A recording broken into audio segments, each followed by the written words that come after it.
Welcome to Nagaland TV Sob Malnagawas. Nagaland Police Service Association Aji 52nd General Conference Rhododendron Hall Chümoukedima Police Complex ro lawalesi. Aro Aji la special guest Rupin Sharma IPS Director General of Police Nagaland ra special guest ase. Our special invitee Joseph Hesso IPS Inspector General of Police ADM bra special invitee ase. Did lopore details sai sawai.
NPS, the Nagaland Police Service, is the backbone of Nagaland Police. Nagaland Police can only be as strong as the backbone. If the backbone is weak, we will not be able to stand up to any difficulty to anyone. I have not seen any signs of the backbone being weak, but there is definitely a lot of scope for improving the backbone. Not only just the backbone per se, but also for some of us or a lot of us who have these back aches. You will remember that your physiotherapist will tell you, "Idu to nahabo all muscles to all of tight, be muscles bhat thake." So the muscles of the backbone are the other ranks and files of the Nagaland Police. We all work as a team, but senior officers above the rank of commandants mostly are in a managerial role. It's the officers, the deputy commandant, assistant commandants, SDPOs, additional SPs, who are more in touch with the public, who are more in a field role, whose role is to interact with the public or interact with the ranks. Okay. A general basic management principle which I learned when I did my MBA is this: usually the command of 1:4 works best. One leader with 4 junior or subordinates reporting to him. 1 to 3 or 1 to 4. So one leader with 3 to 4 people, it is the best chain of command which exists. So if you follow that 1-1-3 or 1-4 chain of command, okay, so our additional SPs, and then each one of them has maybe 2 to 3 SDPOs or assistant commandants, and one assistant commandant has maybe 2-3 OCs. Each OC has 2-3 sub-inspectors, and down the line like this. This is how most efficient organizations function. If you look at that structure also, even then the officers at the level of the SDPO and all have much more control over things rather than the ones on the top. For example, as for me as a DG, I get my things done mostly through 2-3 people. Okay, ADG Adam, ADG LO, IG INT. But then there is this team of IGs in the headquarters.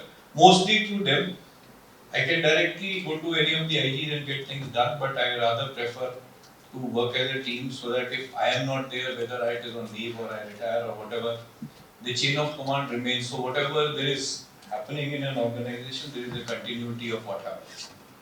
Okay, otherwise, what happens is if I am doing something and I am not keeping my two ADGs or IG headquarter or IG INT informed, then once I am not there or if I am on leave, nobody knows what is happening.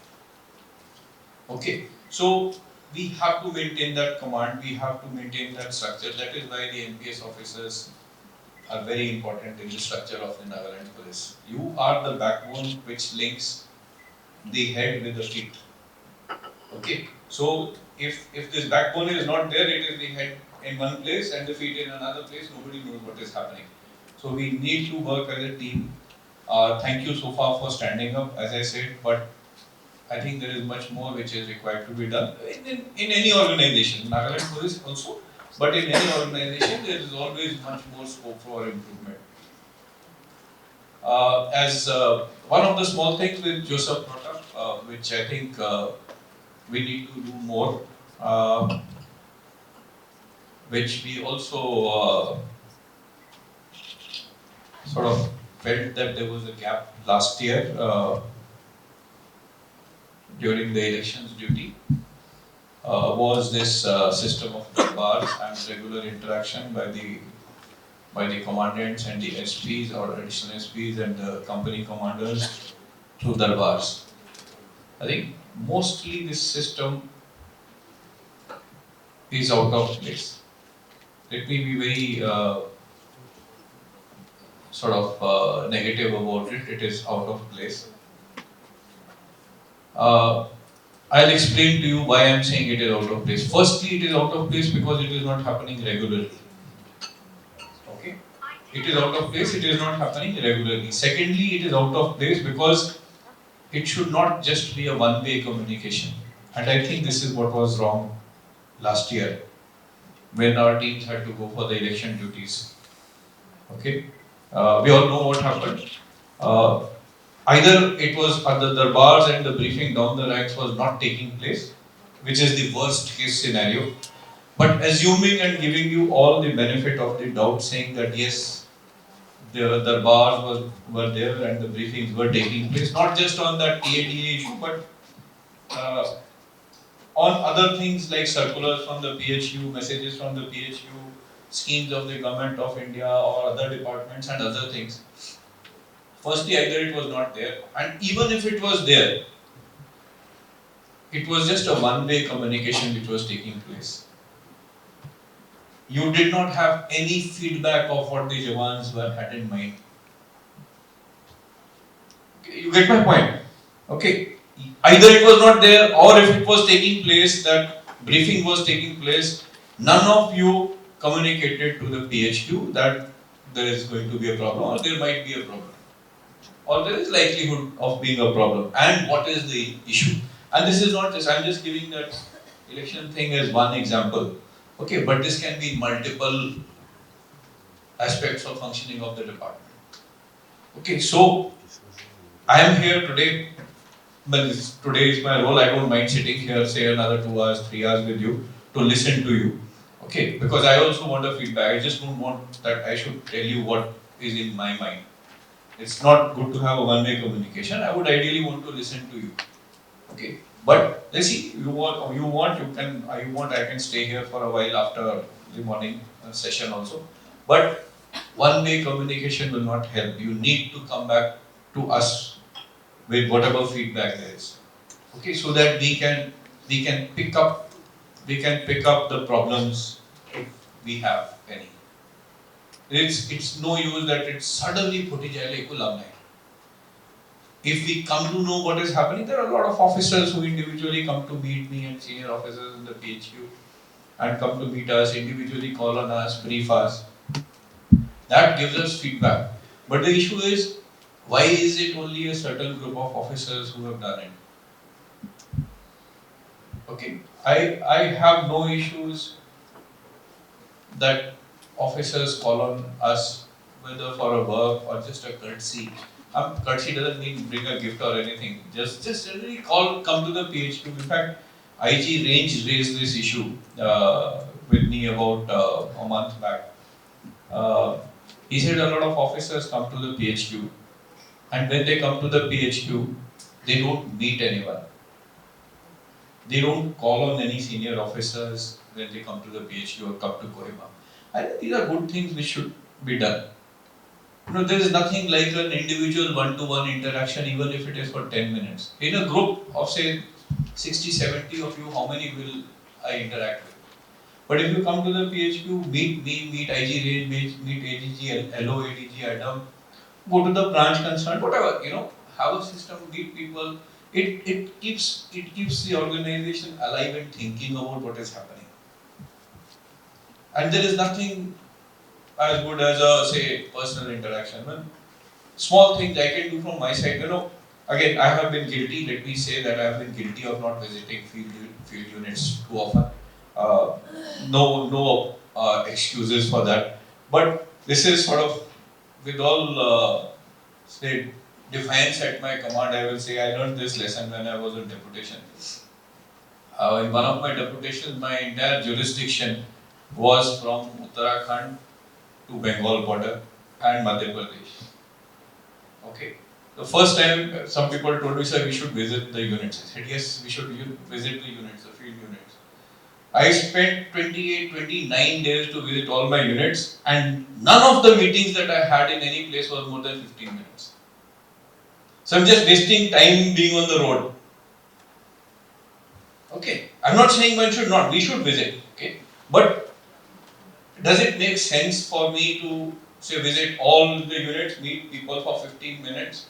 And in 15 minutes also, like a lot of you will say, Gadi nahi, ghar nahi, the Jawans will bring up their problems, and the DG with the financial constraints can't do anything. I don't want to look like a fool in front of everybody. Dango Sahab aaya, so will be guna mare. Give me some. Okay, so then I learned that it's much better that I don't waste my time, but I start calling people. So people come and meet me. That's what I'm saying. Whenever you come to PHQ, don't come to meet me.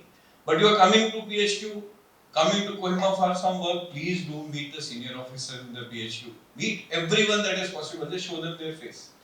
Okay. And I just don't understand why this is there. It is not just local, non-local thing. Okay. RR officers, IPS officers inevitably come to PHQ, they'll meet everyone. Direct IPS officers, they will inevitably meet everyone.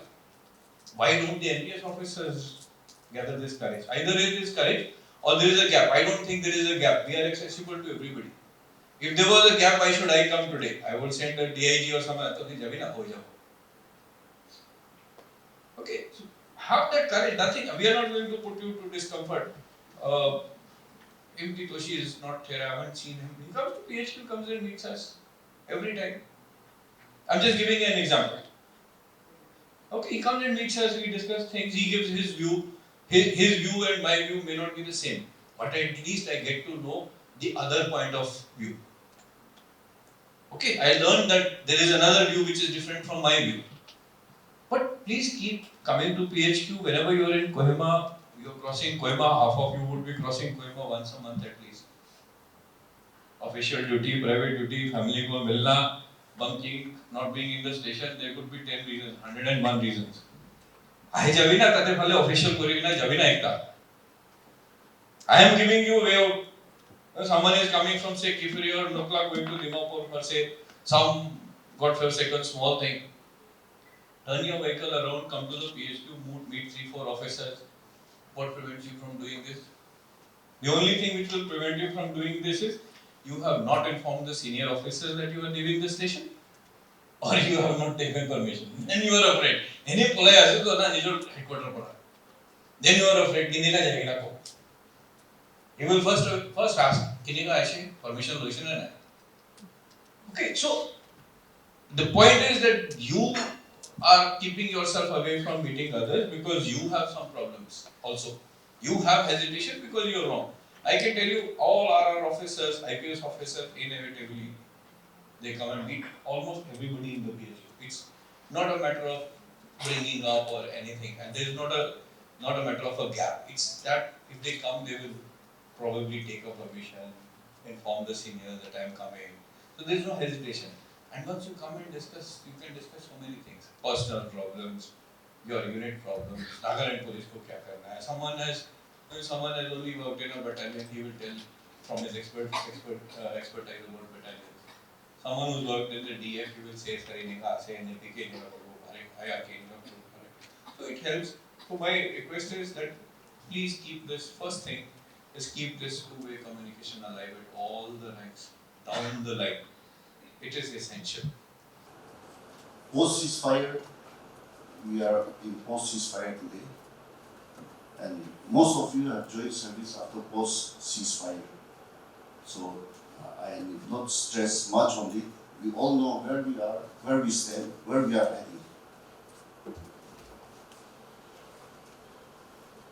If I'm to compare, pre-ceasefire days were much better for us, the police. It was stressful, challenging, but we were respected, we were regarded, highly regarded. Every section of society needed our help. Be it the army, businessmen, even top officials, even undergrounds, everybody needed our help. Everybody used to come to our office. Our DGP sir will also agree with me. Today, if you look, the armies, regular armies are not operating in Nagaland anymore, but the Asana troops are still there. They have a lot of egos. Yes, as human beings. They have better facilities, so obviously it happened. But during our time, as SDPO, 1991, 92, 93, that was a time paratroopers were operating in Dimapur. I still remember it was the 3rd Paras and the 5th Paras. The commandant of the paratroopers used to come to our office, my office, requesting for help. Can you imagine the paratrooper commandant coming to our office today? We never had. That was the power we had.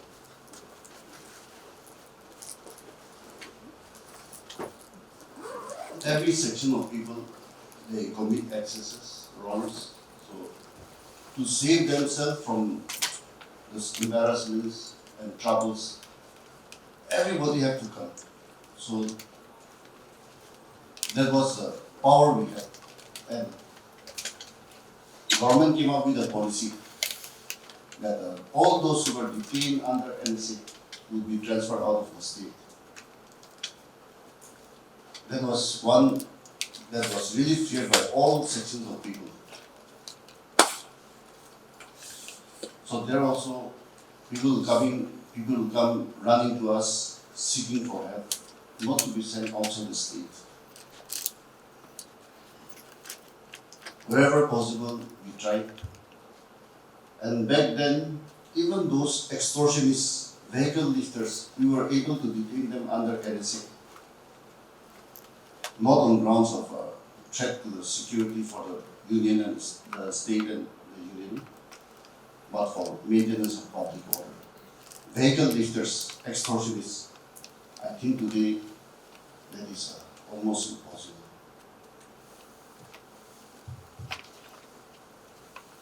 When the detainees were transferred outside the state, that was the time we saw one change in the investigation of Nagaland police.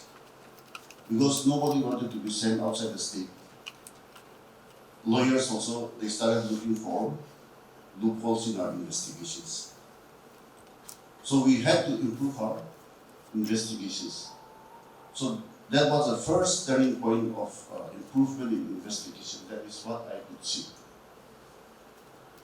Before that, it was just simple theft, burglary, accidents.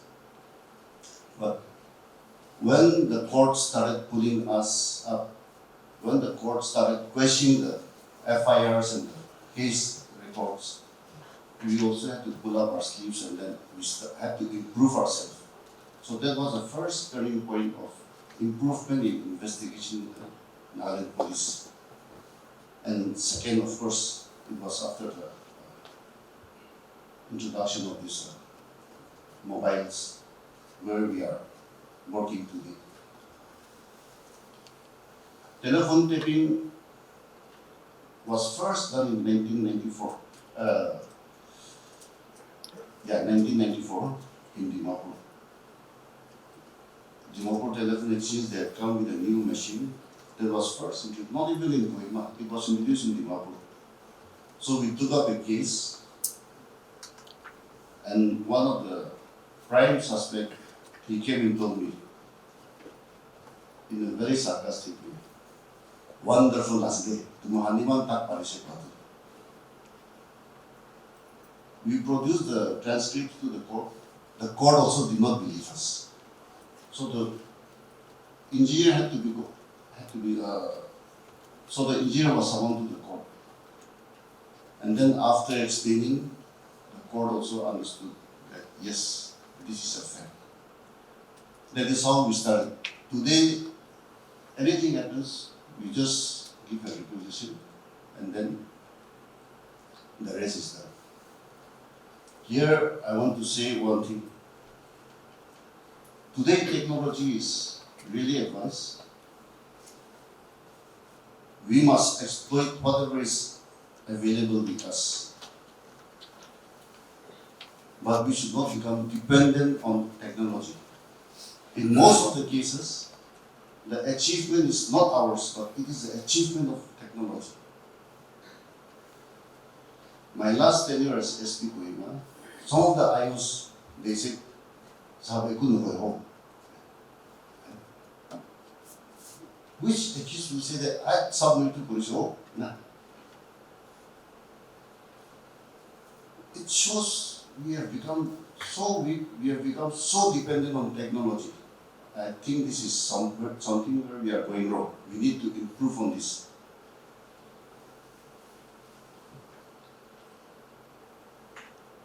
I have seen when I was SP Kohima that anything happens, even in cases of robbery, the IOs, they say that scene of crime, they occupy. How can that happen?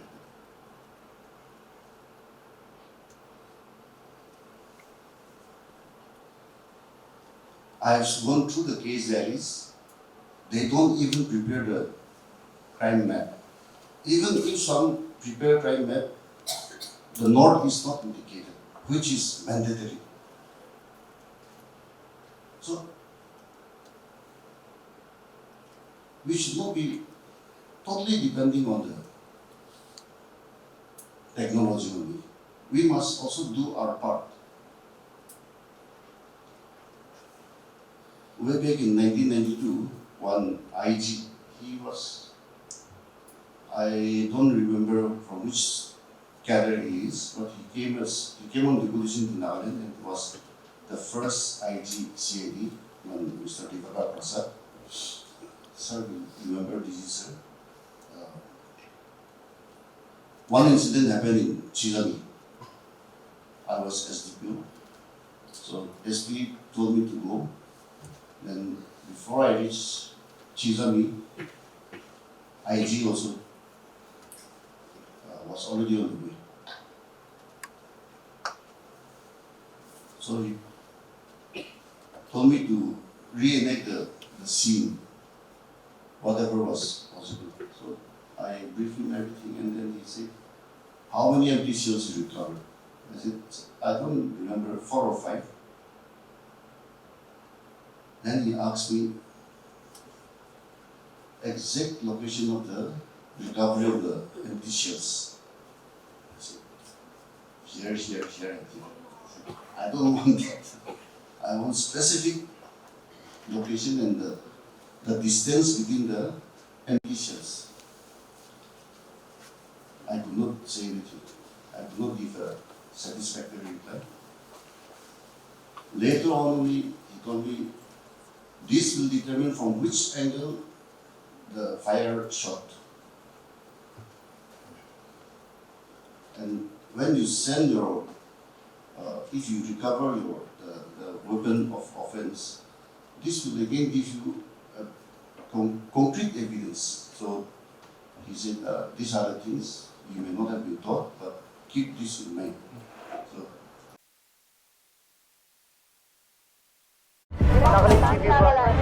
Nagaland TV, Sop Manulaga Awas. Watch us live on Geo TV and on your television sets as well. For Dimapu viewers, we are on channel number 994 in Global Chapter, and Kohima and Mokokchung viewers, switch to channel number 138 on Hornbill Digital.